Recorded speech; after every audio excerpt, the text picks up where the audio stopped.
In the heart of a forgotten forest where no man dared enter, the wind howled through trees like whispers of old spirits. One stormy night, a young woman, bruised, desperate, and weeping, ran through the undergrowth clutching a newborn. Behind her, the distant shouts of soldiers grew louder.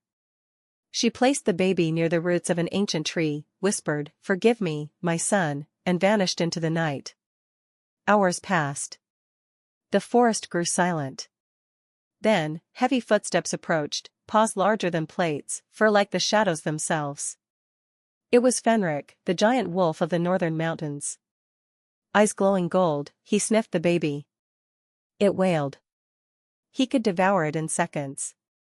But instead, he lay beside it, curled his massive body around the child, and growled softly into the wind. Years passed. The child, now named Chiron, grew strong, fast, and fiercely intelligent. Fenric raised him like a pup, teaching him to hunt, to run silently, to speak to the wind and listen to the trees. Chiron did not speak human tongue, but he understood the language of animals. Other wolves feared and respected him.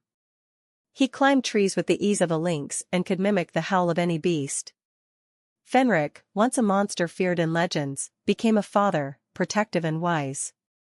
But Chiron's human mind began asking questions. "Why am I different?" he once asked Fenric.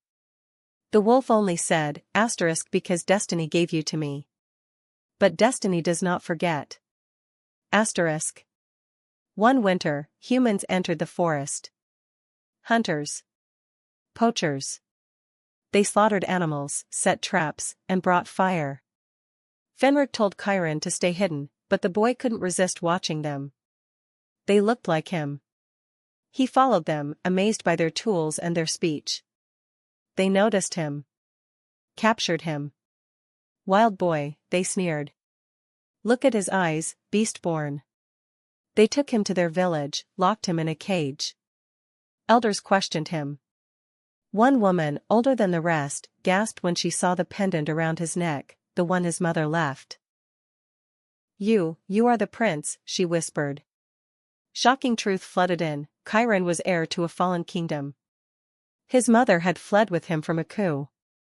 He had royal blood. But the humans did not treat him like a prince. They saw him as a beast. Fenric came for him. A full moon lit the village as the giant wolf descended like a nightmare. He tore down gates, scattered guards, and found Chiron chained. But Chiron stopped him. "No. I want to see who I really am." He challenged the corrupt king, his uncle, and won a trial by combat, not with strength, but with cleverness learned in the wild. He reclaimed his birthright. But then came the shocking choice.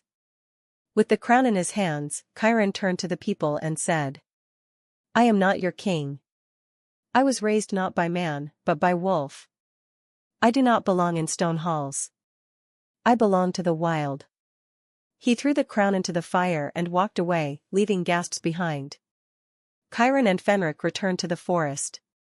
Together, the united beasts and nature spirits, forging a sanctuary untouched by man. Years later, travelers told tales of a wild prince who rides a giant wolf, who speaks to storms and commands birds to scout his enemies. Some say he protects lost children. Others say he punishes the greedy. But those who saw him say his eyes were golden like a wolf's, and his heart, something both more and less than human. And in the forest, on moonlit nights, a low growl echoes, a warning, a promise, a legacy. The boy raised by a wolf did not become a king. He became a legend.